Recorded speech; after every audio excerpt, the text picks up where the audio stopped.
Okay na. Record na. Send na.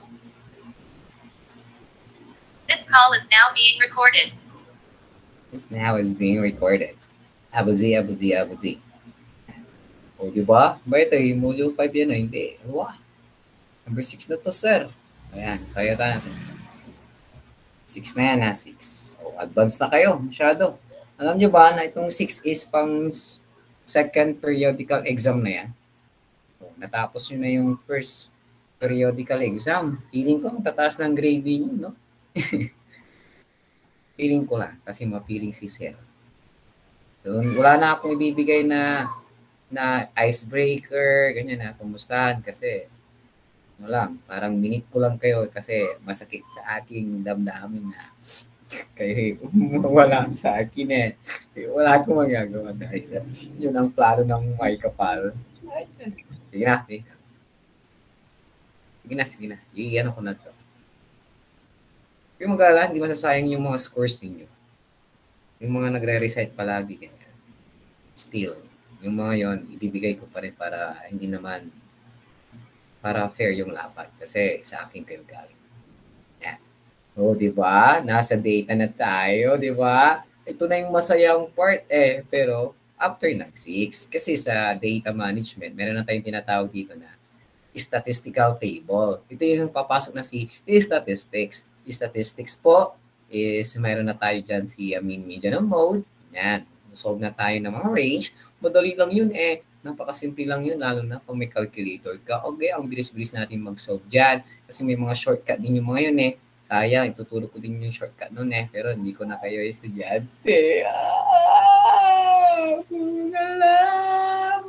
Charot. Makikita nyo ng mga video lesson natin. Meron namang video lesson. At malakas na yung sounds natin sa video lesson. Nagawa ko na siya ng paraan.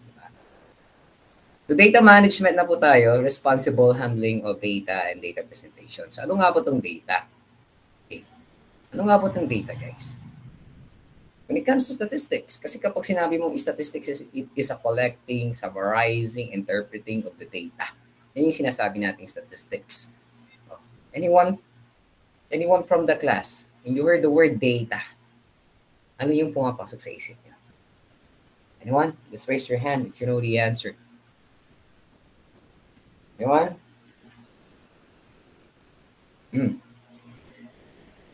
Hello? Yes, sino yung nagtaas ng kamay? Wait lang. Tingnan natin yung mga nagtaas ng kamay. Si Eric Spirito from 31. Eric, what is data in your own understanding? Pinig ba ako? Go, audible.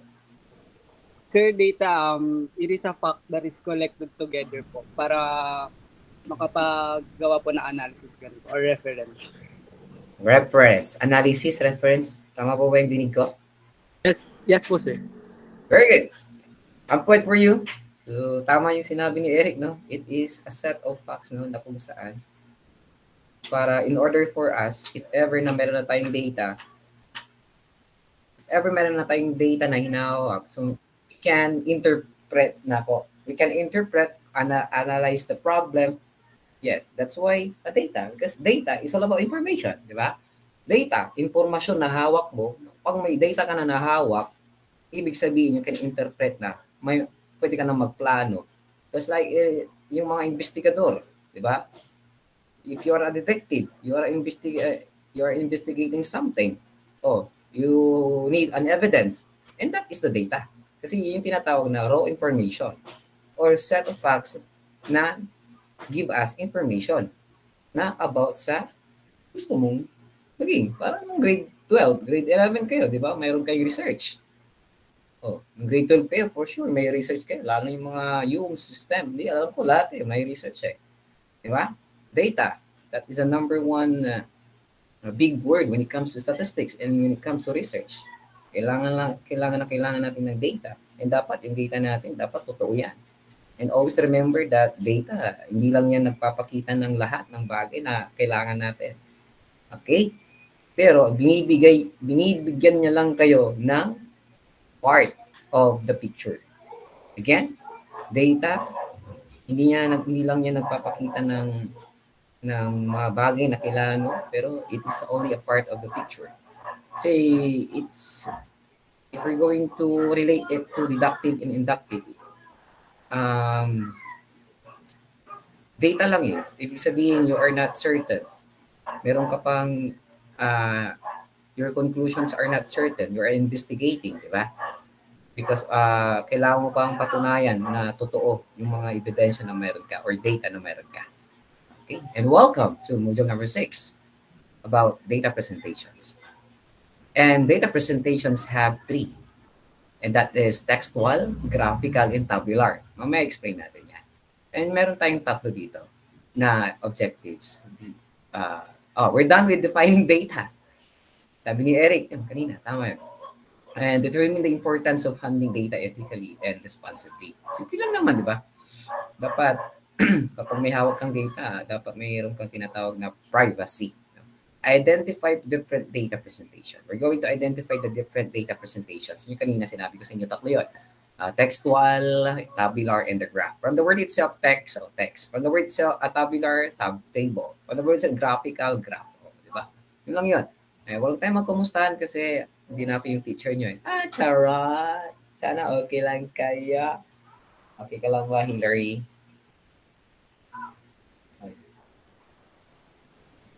Na naman kayo Ilang yan. Lahat ng mga teacher sa Yupang magagaling. Kaya nga sila nasa Yupang Okay? Pero syempre, hindi natin maiwasan na malungkot dahil iiwan nyo na ako. Punta na kay 7 teacher. Dapat pinaglahaban nyo ako. Data is a set of facts that gives you information about something. And you're going to interpret or analyze the problem based from your data that you gathered, right? Kailangan mo ng data, syempre mag-gather ka ng information. Yan, kaya tama si Eric Espiritu ng aking 31. Yan. Nagbebenta yan ng ang tawag dito, chicken, palabok, ano pa yung order ko sa'yo? Yung sopas. Hindi, yung carbonara. Order na ko ulit Masarap, carbonara. Eric, carbonara. Ethical awareness and responsible handling of data. Dapat, if you have an information kapag meron ka ng data, guys, no? Dapat, yan mo to, yung ethical awareness and responsible handling of data. So, ano nga ba itong ethical awareness and responsible handling of data? Yan napapasok yung, it is about, yung bad side or good side. So, you must know about the knowing of what's good and what is bad. Because, ito ay maapektuhan, maapektuhan nito yung actions mo. Okay? So, again, it is about knowing what's good and bad and how your actions affects others. Ethical awareness and responsible handling of data. For example, in our institution, the UPAC, we're going to conduct a survey. We're going to gather information about your learning experiences here in Pinmayupang. Okay? So, lahat ng magagather namin information, are insights coming from you, and that is what we call data. Okay? Dapat nire-respeto rin din namin yung rights ninyo na privacy na tinatawag. So, meron din kayong privacy. Siyempre, we gather the data from you. So, masusulat ka doon ng mga information ninyo. So, dapat we are responsible of your data. Dapat responsable kami sa pag-handle ng mga data na yun. Kasi dapat we need to respect your rights, which is the privacy. Yung privacy nyo rin. And to maintain the trust na rin to our community. Okay? Ethical awareness and responsible handling of data. It is about knowing what's good and bad. Okay? That's it. And we have principles. And we have the principles when it comes to ethical awareness and responsible handling of data. Okay? So, anong mga prinsipyo na meron tayo? Dapat, aside from being a responsible, dapat itago mo ng mabuti yung data na hawak mo. Okay? Keeping information safe. Dapat safe yan, ha? Siyempre, pag nawala yan, tapos yung data na yung research na ginagawa mo, siyempre, masasayang lang din. Confidentiality, di ba? Dapat confidential lang yung mga yan. And then, siyempre, dapat totoo ka sa sinasabi mo, totoo ka sa research na ginagawa mo. Dapat totoo yung data na hawak mo. Yan. Being honest and fair with the data that you have, that you gathered. Okay, huwag mo dayain. Gawin ko na lang ganito to. Okay, okay. So, yan. So number 3 naman is dapat klaro lahat. Make things clear. Okay? Dapat make sure mo na that everyone understand how your research work. Okay? And then dapat yung pang-apat, dapat nag-a-agree ka lang. Nag-a-agree ka dahil naiintindihan mo yung content. Okay? Right? So these are the principles. Una is you're going to keep information safe. Number 2, dapat patas ka lumaban. Dapat totoo ka, honest ka. And then number 3 is dapat klaro lahat. Okay? Make things clear. Dapat direct ka. Direct ka. Lalo sa research, dapat direct lahat ng sinasabi mo. And then number 4, dapat nag-a-agree ka lang dahil naiintindihan mo yung sinasabi or yung content. That's it for ethical awareness and responsible handling of data. Ngayon naman, meron tayong tinatawag na data presentation. Ito na yun. Papasok na yung tatlo, which is the textual, graphical, and tabular. So ano nga ba itong data presentation? From the word itself, presentation. Okay? Ibig sabihin, nag-show ka ng information. Data presentation. You are showing information, right? You are showing information in a different manner, but it is effective. Why? Because you have a visual aids or visual na tinatawag natin, which is the graph.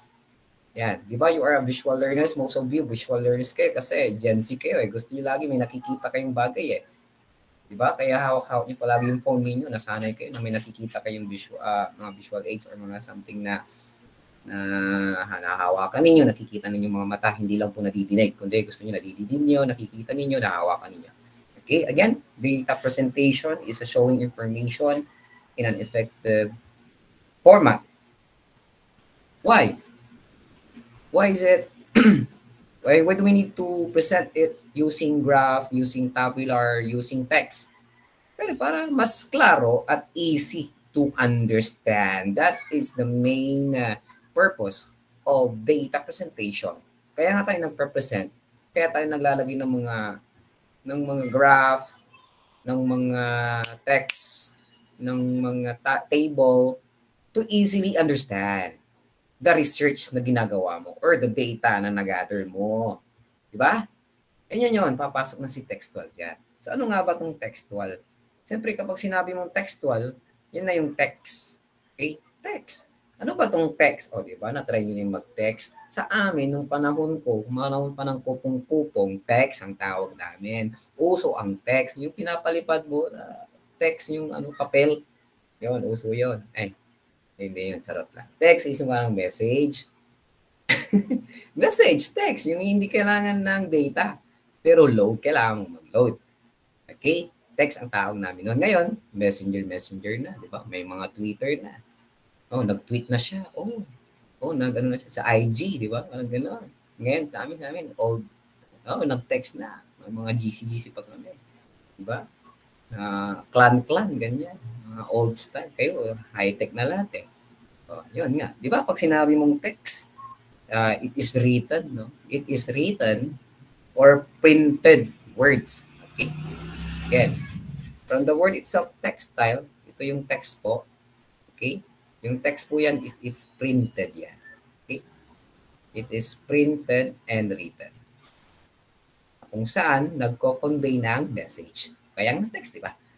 Again, text is written or printed words. Yung mga yan, nagko-convey ng message. Example is mga single word, paragraph, mga words sa books, and sentences. These are the example of text. How about the textual presentation? Textual presentation, same lang yan. Reprinted din mga yan din. Written din yung mga yan. Pero pag textual presentation kasi, ito sa data na nagagather mo, presented in paragraph. Okay? Naka-paragraph siya. And then, it is written. Okay? And pwede mo siyang mabasa. Okay? Parang same lang siya sa definition ng text. Again, textual presentation, data na kung saan ginagather mo siya through paragraph or I mean, nagather mo siya at pinipresent mo siya ng through paragraph na kung saan pwede natin siyang masulat, pwede natin siyang mabasa. Okay? And it is combination of text. No? It is combination of text and figures. Okay, yan. Figures or drawings. Yan. So that is textual. That is the first data presentation that we have. And this is the example of textual presentation. Siyempre, from the word itself textual, yun, mababasa mo lang, as simple as that. Of the 150 sample interviewed, the following complaints were noted: 27 for lack of books in the library, 25 for a dirty playground, 20 for lack of laboratory equipment, and that is the example of textual presentation. You're going to present the data that you have gathered through text or through paragraph. As simple as that. Next, the second data presentation that we have here is the tabular presentation. Okay? Tabular. From the word itself, tabular, table. Okay? Table po yan. Pero punta muna tayo sa tabular presentation. So ano nga ba itong tabular presentation? Okay? Isa rin ito sa mga method na kung saan pinipresent niya yung data using statistical table. Okay? I know you are already familiar with the statistical table, which is the frequency distribution table. Yung may mga x sub 1, x sub 2, x sub 3, tas mga formula para mabuo mo para mahanap mo yung variance niya, ganyan. Ang tawag doon is statistical table or mga information na gumagamit ng mga table. Ang tawag doon sa statistics is statistical table. Okay? It is also systematic siya kasi table nga, di ba? It's a systematic na kung saan ino-organize mo yung mga data, which is in a set of columns and rows because this is table, right? So you are going to gather information, and aside from that, ino-organize mo sila by columns and by rows. Columns is vertical, rows is horizontal. As simple as that. Kasi nga table, di ba? Next, and we have the word, and we have the parts of statistical table. Kasi madalas gagamitin natin ito sa statistics kasi lagi tayong magsosolve ng ganyan or sa mga problems ganyan. I mean, palagi siyang pinapakita sa mga exams ganyan. So bigay ko kayo ng kunting overview about the statistical table. Makikita niyo na ito, hindi niyo alam yung tawag, statistical table. Okay? So, syempre yung table po it is arranged, no? It's arranged by columns and rows. Or parang parehas lang din siya sa meaning ng tabular kasi it is a set of data din na kung saan naka-arrange by rows and columns. Na kung saan din na bibigay siya ng mga important details and context. Yung table. So, parang parehas lang yung definition ng tabular sa table. Table is a set of data arranged by rows and columns. Ito naman, tabular is a systematic organization of data in columns and rows. Diba? Parehas lang yan. And statistical table po, yan po yung example lang. This is the illustration of statistical table na kung saan meron siyang mga parts. Yung una, syempre, yung taas is the heading or the header. Table heading. Okay, yung dyan nanggagaling yung title. Okay, table number. Okay, ito yung title ha. Next, ito naman yung box set. Tingnan yung box set. Ito yung box set.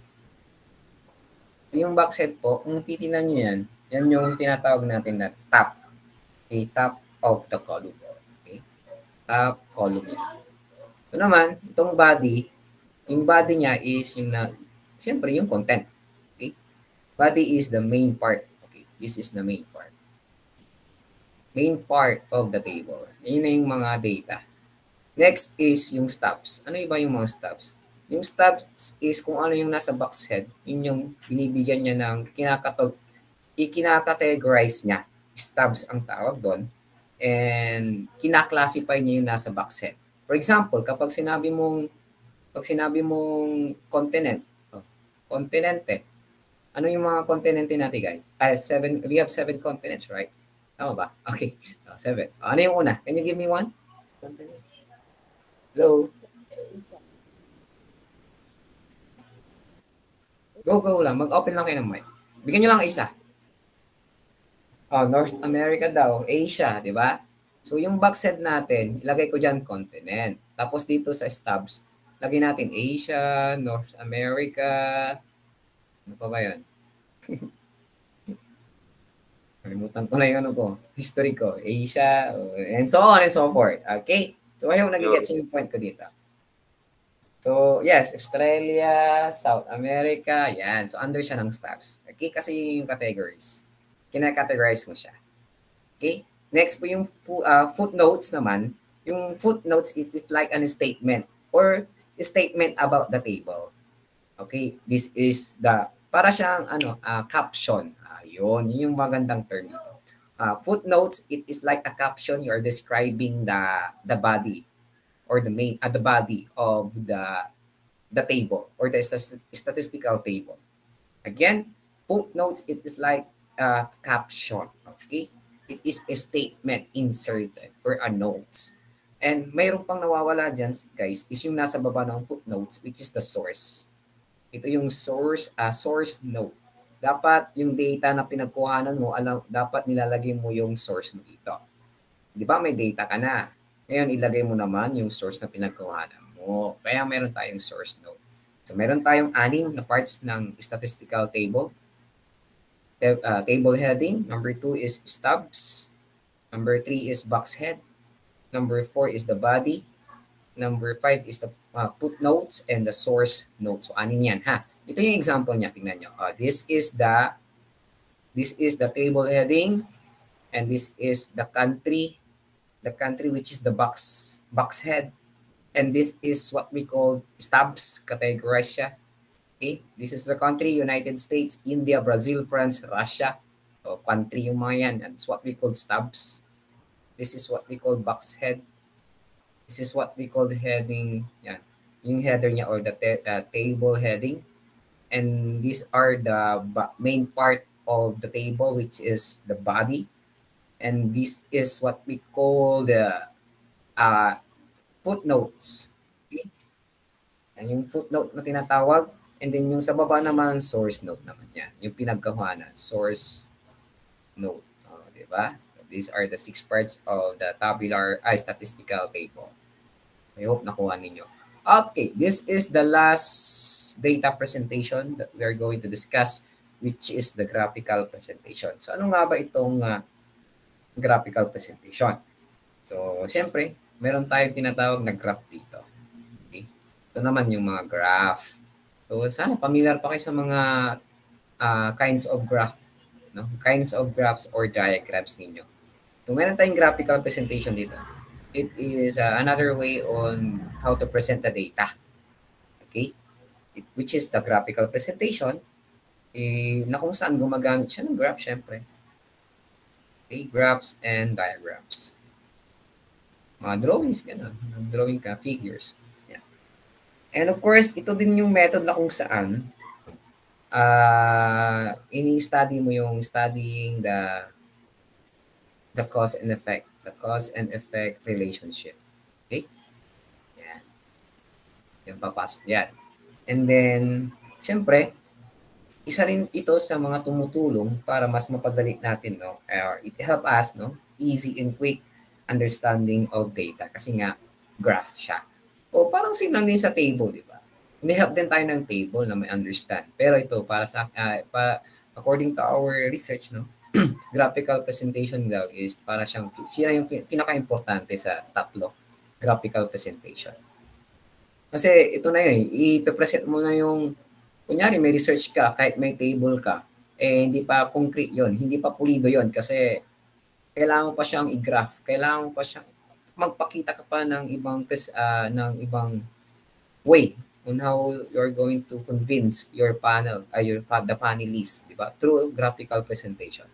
So para mas maintindihan ng mga panelists yung ginawa mong research, dapat gumamit ka ng mga graphical presentation. Mamaya pakita natin yung mga example ng graphs or diagrams. Kasi mas maiintindihan nila quick and easy understanding of your data. Yan papasok si graphical presentation. Okay? So sabi ko nga sa inyo, meron tayong kinds of graph and diagrams. Ang una dyan is, I know you are already familiar with this. This is bar graph. O, siyempre yung graph, alam niyo na yung meaning ng graph. Okay? Simple lang yung meaning ng graph. Parang same lang siya noon sa graphical presentation. Graph, syempre, mga graph, meron siyang mga data. Pag sinabi mong graph, nandun na yung mga data na ginamit mo. Okay? Bar graph. Graph. Di ba? Nag-graph ka parang meron siyang X and Y. Meron siyang coordinates. Okay? So, as you can see, this is the first one, is the bar graph. Yung bar graph dyan, kung nakikita nyo, is nagpapakita siya ng relationship comparison between the groups or between two variables. Yan yung definition ng bar graph. Okay? Then as you can see in our example, there is a vertical and there is a horizontal. So yan yung two types ng bar graph natin. Two types of bar graph, vertical and horizontal. Again, bar graph is nagpapakita lang po yan ng relationship and comparison between the groups or between two variables. Okay? Or tatlo or apat, depende kung ilan yung research na pinag-aanoan mo. Kung ano yung research mo. Okay? Next, meron din tayong pie or circle graph. Pwede nyo siyang gamitin. Ito, kung sa pie or circle graph, gumagamit kayo dito ng legend. Okay? May legend po tayo. For example, itong 35, itong 61, itong 4%. Yung 35%, ang legend mo dyan, dapat yung green daw is, meron kang legend dyan na ito daw is support or services. Yung yellow daw is instruction and non-instruction naman yung blue. Yan. So, ibig sabihin po dito sa ating pangalawang example, pangalawang kind ng graphs is the pie. Ito yung nagpapakita ng percentage. Okay. Next naman, meron tayong line. Diba? Pangatlo na to na kinds of graphs. Line graph. Okay. Kung titignan nyo pala siyang pulse o heartbeat. Hospital, madalas nakikita natin ito, di ba? Line graph. Pero sa research, pwede rin yan. Kasi para siyang bar graph. Para siyang trends. Yan. Mga trends po yan. Observe mo yung mga trends niya. Up, down, up, down, up, down. Okay, it is very useful po guys when it comes to data or when it comes to displaying your data na nag-gather mo kasi ito ay nagpapakita ng changes continuously over time. Kung nakikita ninyo noong November, December, January, February, March, April, May, June, pabago-bago yan. Kaya ang definition niya is displaying data no, na kung saan pabago-bago or changes continuously over time. Alright?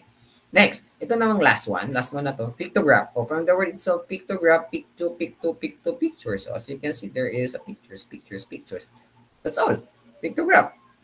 It uses small identical or figures or objects. Okay? Making comparisons. Each picture represents a definite quantity. January, 2 and 1 half.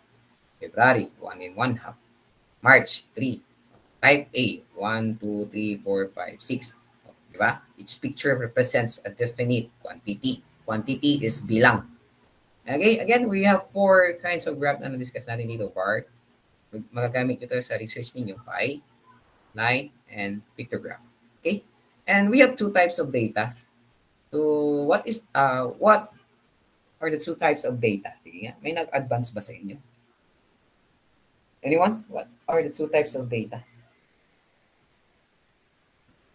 Yes, sino to? Wait lang, tingnan natin. Tingnan natin. Yung tatas ng tama. Si Maria Jessa Santos. Tama ba? Maria Jessa Santos.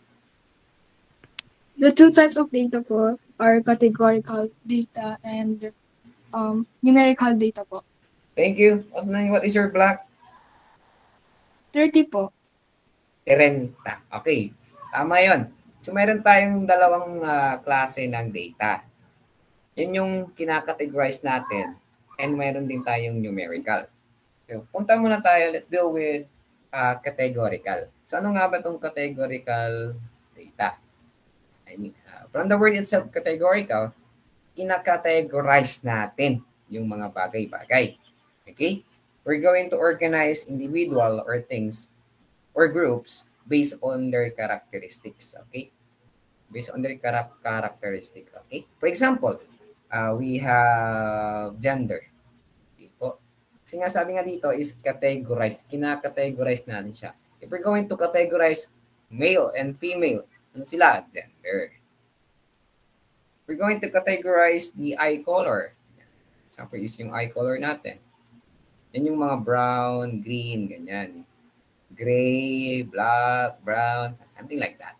And meron pa, it's yung course natin sa UPAM. Mga courses natin.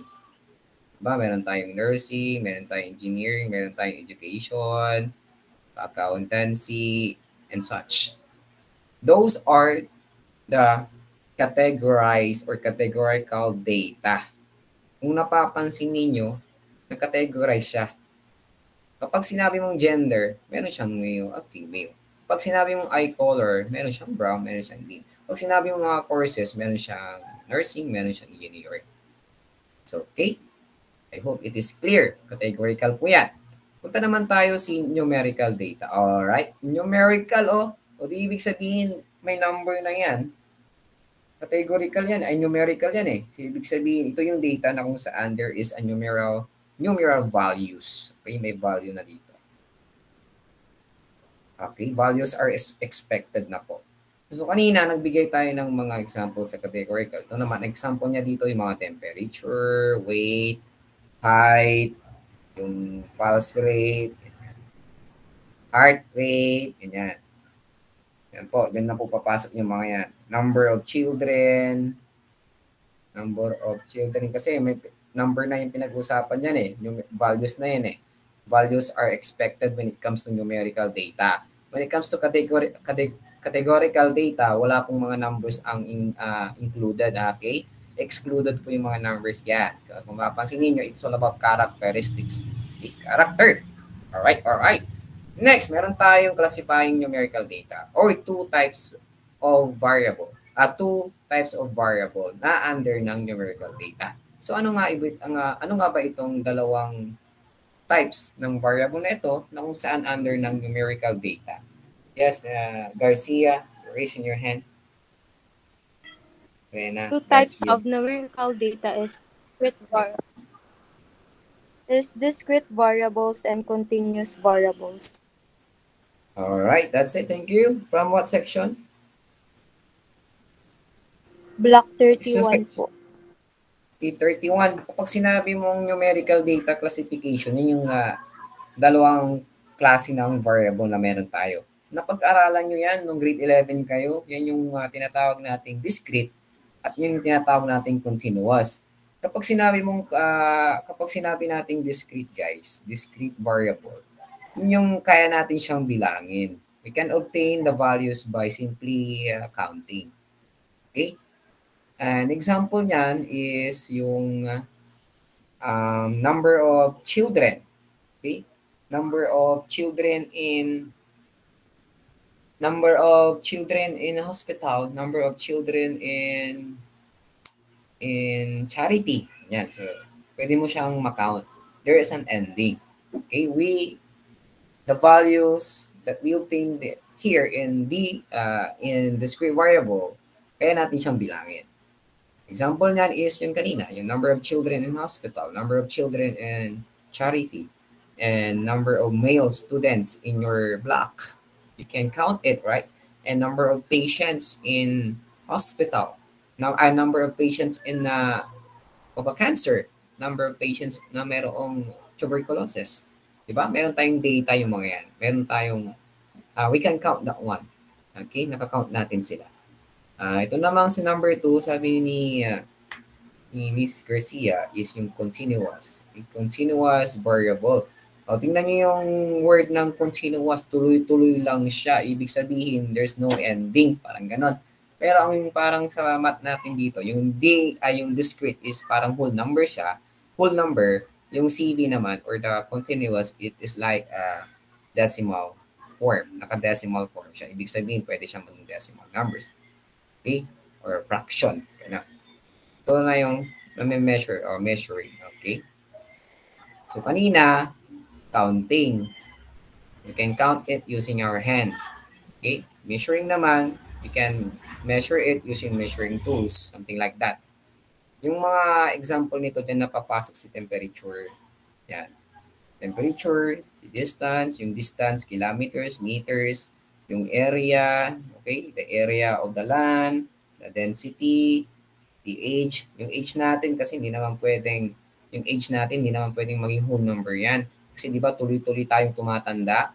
Kung hindi ka naniniwala, tuloy-tuloy tayong tumatanda, makakount mo ba kung kailan mag-stop yung edad mo? Bilangin mo yung year, bilangin mo yung buwan, bilangin mo yung oras, minuto, segundo, tuloy-tuloy lang yan. Kaya kasama si age sa continuous. And of course, your weight, syempre.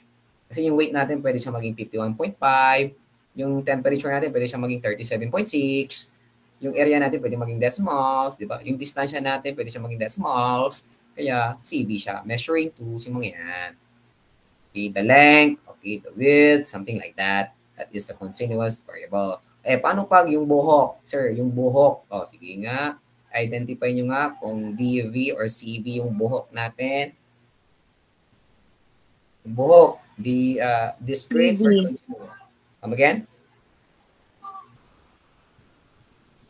It's letter C, very good. It's continuous kasi ang labo naman kung bibilangin mo yung yung hibla ng buhok mo, abutin ka ng siyam-siyam. Diba? The leaves of a tree. Yung leaves daw sa tree. Diba? Hindi mo yung mabibilang.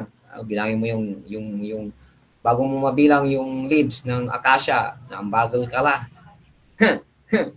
Next. Sige nga. I-apply natin yung categorical tapos yung numerical. Basahin natin mabuti Identify the type of data in each column as categorical for C, numerical for N. Ngayon, if the data is numerical, kapag numerical kasi meron siyang continuous and meron siyang discrete. Diba? Sabi ko sa inyo kanina, we have two types of or two variables under numerical, discrete and continuous. So number 1, meron na tayong sagot. Numerical siya. Why? Numerical siya because of the word number. Okay? And kapag may nabasa kayong number, yan, number of quarts of milk. Yan, discrete. Discrete yan agad. Kapag may nabasa kayong number, discrete na po yan. Okay? Tingnan mo tong number 7. 7. Okay, may number yan. For sure, discrete yan. Tingnan natin kung tama si sir, ha? May mga shortcut din yan. Yan yung number shortcut yan. Kaya naging D. And sir, paano naging numerical? Paano hindi magiging numerical yan? Kasi yung number of quarts of milk, may number yan May specific na number yan Sir, paano siya naging discrete? Paano siya naging discrete, sir? Because the word number. Kasi yung quarts of milk po, meron siyang specific na bilang talaga. Okay? How about number 2? Anyone? Raise your hand. Sir, number 2. Hello? Raise your hand. What is the answer in number 2? Yung nagtataas ng kamay. Judeline Lumibaw. Sir, try lang po. Categorical data po. Wait lang ha. That's Anong sagot sa number 2? categorical data, sir. Alright, from 31, right? The telephone area code of clients in Metro Manila is categorical. Ando siya ng categorical kasi nga, the telephone area, ibig sabihin, may specific na area code. Code 1, code 2, code 3. So, parang kinakategorize mo lang sila. Hindi naman yan, numerical Hindi naman yan binibilang Okay? Categorize yan. Kinakategorize natin sila. Dito, meron siyang temperature. Sige nga. Sino sasagot sa number 2? Yung minataas na. Ito, si Jessica Hodes. Jessica, anong section mo? 31, sir. Sir, numerical po because of temperature po. Okay, numerical siya. Discrete or continuous? Discrete, sir. Discrete, sure. Temperature yung pinag-uusapan natin. Ano? Temperature, di ba may decimal yan? Discrete or continuous? Sir, continuous po. Okay, it's continuous. Okay, number 4 naman. Ranking, may ranking, Si Bigalan, Mayor ba? Mayor Bigalan. Mayor go. Mayor ba yun? Miss Bigalan, tama ba yung pronunciation? Go po. Wait, nasa na yung mga tatas eh?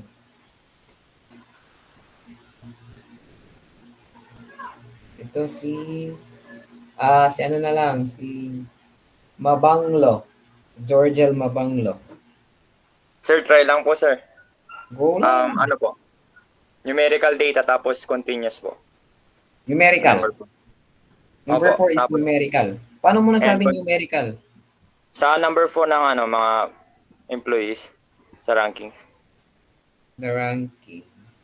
Mali na, kasi di ba, Mali ba? Ay, hindi siya pwedeng maging numerical ay, kasi oo di nga ba, po. ranking, di ba? Oo. Tingnan natin yung meaning ng bayan. Discrete na Individual pala. o di ba sabi ko dito sa C is ano to yung C? Ano na yung C dyan ay? Numerical categorical, di ba? Yung categorical is kinakategorize lang natin siya. Yung categorical is kasama dyan yung yung sa ranking din. Okay? Kasama, hindi ko nasabi pala.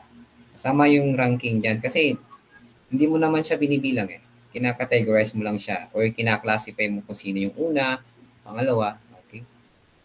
Kaya yung ranking of 5 employees is, kasi meron siyang excellent, very good, average. Hindi siya numerical.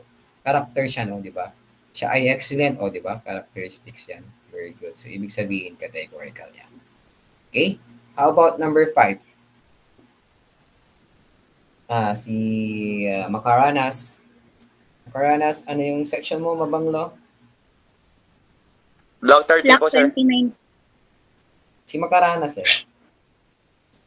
29 po. Sige nga, number 5. Sagutin mo number 5. Numerical po. Numerical siya, CS or D? CS po. Very good. CS kasi nga liters siya ng soft drinks, di ba? Di ba? Volume niya ng water, ibig sabihin ang gamit dyan is milliliters, liters, kaya continuous po yan, ha? Okay, very good. Number 6 naman. Sinong sasagot sa number 6?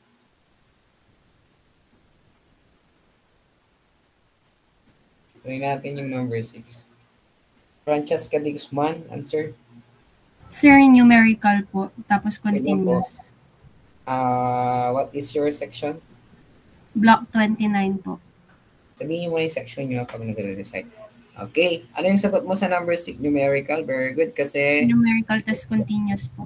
okay, the sales. Ibig sabihin yung pera ang pinag-usapan. May involved na value. Kaya numerical. Pero sabihin natin kung discrete siya or continuous. Pwede bang mabago yung kinikita niya every month? Hello? Tama ba? Yes po. Francesca? So, continuous po yan, ha? Next. Nasagutan ko yung number 7 kasi sabi ko sa inyo, di ba, may shortcut siya. Kung may word na number, N na yan. Tapos, discrete siya. Numerical siya na discrete. Kasi nga, the number of tickets na nasusold sa movie theater or any given night is meron siyang limit. May limit yung mga yan. Di ba? Kahit nga si Taylor Swift na, di ba? Nasusold out yung ticket. Kaya, discrete yan. Ito naman, number 8, divine. Sir, ano po? Numerical continuous. Yun lang, divine. 31 to si divine. Okay, anong sagot mo? Numerical? Numerical continuous po, sir. Very good because it has a length. Okay? Measuring yan. Kaya, continuous. Very good. Palakpakan po natin yung mga naka-recite. Yung mga hindi ko po natawag, pasensya na po. Kung sino lang yung nakikita kung yung una, binabanggit ko na lang. Good job, guys. Now, let us expand our knowledge more about data. Last na to, guys, kasi time na pala. Baka may klase na kayo. I-introduce ko lang sa inyo yung scales of measurement. We're done with this. Ito na yung nominal, ordinal, ratio, and interval. Medyo nakakalito yung part na to. Okay, kapag sinabi mong nominal, guys, this is the lowest. Okay? Ito yung pinaka-lowest level ng scales of measurement. It is under categorical. Under siya ng categorical. Okay? Ibig sabihin, yun yung male, papasok dyan si male gender, male, female, ganun. Example natin dyan is the gender, we have male, we have the female, and aside from that is yung pwede yung sa yung types. Okay, types of pet na meron tayo. Tapos yung types of shirt na meron kayo. Okay, ano yung types of pet natin? Magbigay kayo ng isa. Types of pet. Hello? Huwag na kayong mag-rest ng kamay kasi madali lang ito eh. Okay, types of pet. Oh. Dog. Okay, pwedeng dog. Okay. Ano pa? Cat. Cat. Ba? Anong ginagawa ko? Anong ginagawa natin? Kina-categorize lang natin siya, di ba? Nominal. Anong ginagawa natin? Kina-categorize lang natin siya. Next, types of shirt. Oh. Types of brand shirt. Kamulan dyan, brand shirt. Oh, sige, Igo. Fugu. Pen Oxygen. shop. Pen shop. Kamulan Oxygen. Sige. Sige. Yan. Ang ginagawa natin. Okay, sir. Okay. O UK. Yan. UK para social. Huwag mo sabihin okay. UK. Yan. Nominal, lowest. Under siya ng categorical. Anong ginawa natin kanina? Is hindi importante yung order. Okay? So, hindi po importante yung order dito. So, no specific Order. Order. Yan. Kaya siya nominal. Okay? Nominal, ibig sabihin siya, nominal para siyang name. O, diba? Nag-name lang tayo dyan. So, observation can be named. Okay? Without particular order. Okay? Under siya ng categorical ha. Next, ito naman yung partner niya. Si ordinal naman, ito yung second level natin. Second to the lowest. Okay? So, under din siya ng categorical. Kasi nga, wala pa lang involved na numbers dito. Pero yung kanina is, yung kanina no specific order, di ba? Ito na, meron na siyang specific na order with specific na po yung order dito. Okay? Example natin dyan. Specific order natin is yung sa competition. Ano po yung competition natin?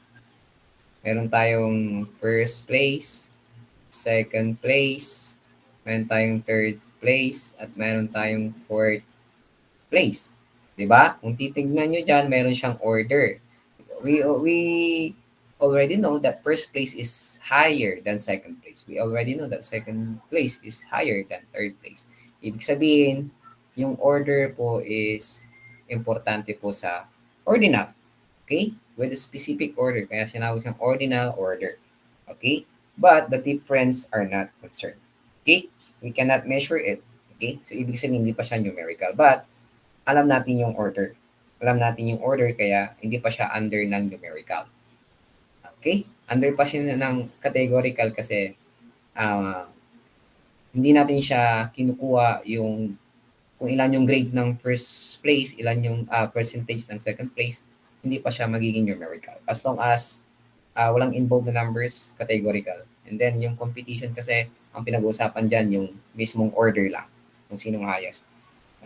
Example din dyan is yung sa yung buhay natin. Meron tayong low income, di ba? Middle income, high income, ganyan. Tapos yung sa level of satisfaction, meron tayong, kunyari, yung very satisfied, unsatisfied, very satisfied. Yan yung mga example ng ordinal. Okay? Again, ordinal is a ranking. Under siya ng categorical. Kaya yung kanina yung number 4, mali si Mabanglo kasi ranking pa yun. Under siya ng categorical. Kaya C yung sagot yung kanina. Ha? Hindi ko nabanggit yung ranking kasi. Okay? Next, ito naman yung pangatlo, third to the highest level. Okay, ang tawag dito is interval. Yung interval, guys, is meron siyang actual na amount. So, meron na ditong amount. Kaya tinawag siya, under siya ng O, may amount na kaya under na siya ng numerical. Okay? Numerical data. Numerical. Sorry na kung spelling na. Numerical. Okay? Wherein the difference or it has an order can be known. Dito, meron na tayong difference or the order can be known. And meron tayong limit dito. Ang limit niya lang is no to through 0. Yan yung limit niya. Tandaan niyo yan, ha? Yung limit niya is no through 0. Yan yung limit niya. Kunyari, ang meaning lang niya is may value. May value daw si 0. Kaya tinawag siyang no to through 0. Example natin dyan para mas maintindihan natin yung no through 0 is yung temperature po. Ang sample ng interval is temperature. For example, meron kang 60 degree, meron kang 20 degree, 10 degree, negative 15 degree. Kung papansinin mo, yung example natin dyan, yung difference nito is 40%, yung difference nito is 10%, yung difference nito is 25%. So yung walang kinalaman yung ratio nila or yung common difference nilang dalawa. Pero meron siyang no to through 0. Kasi nga, pag sinabi mong no to through 0, may value yung 0. Kung may negative 15 ka, ibig sabihin meron kang 0 degree. Yung 0 degree dyan is may value yan. Okay? Mayroon pa rin dyan, value. Yun yung kabaliktaran niya kay ratio. Okay? Yun yung sa ratio natin. Ulitin natin. Interval po, may value ang 0, actual amount, under siya ng numerical, and the difference or the order can be known, and the limit is no through 0. Okay? Yung highest level natin is the ratio. Okay? Ito yung highest natin. Highest level. Yung limit niya is kabaliktaran ng interval. Okay? Yung kanina is no through 0. At ito na may with through 0 to. Ito yung mga hint niya. With through 0. Ibig sabihin, walang value ang 0 dito. For example, example tayo yung bigat natin. Okay? 80 kilograms, 40 kilograms, and 20 kilograms, and 0 kilograms.